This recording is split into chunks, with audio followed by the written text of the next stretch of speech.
নমস্কার। আগামীকাল হচ্ছে এক বিরল শুভযোগ, রামা একাদশী ও তুলা সংক্রান্তি। এই দিনে সূর্য প্রবেশ করে তুলা রাশিতে, আর একাদশী তিথিতে ভগবান বিষ্ণুর পুজো করা হয়। শাস্ত্রে বলা হয়েছে, যে ব্যক্তি এই দিনে উপবাস ও দান পুণ্য করে, সে অগণিত জন্মের পাপ থেকে মুক্তি পায়। তুলা সংক্রান্তিতে সূর্যদেবকে অর্ঘ্য দেওয়া আর রামা একাদশীতে বিষ্ণুর নাম স্মরণ, এই দুয়ের মিলনে সৃষ্টি হয় এক অত্যন্ত পবিত্র মুহূর্ত।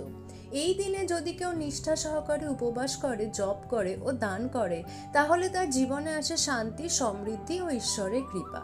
তাই কালকের শুভ দিনে ভগবান বিষ্ণু ও সূর্যদেবের নাম জপ করুন আর নিজের জীবনকে আলোকিত করুন তাদের আশীর্বাদে।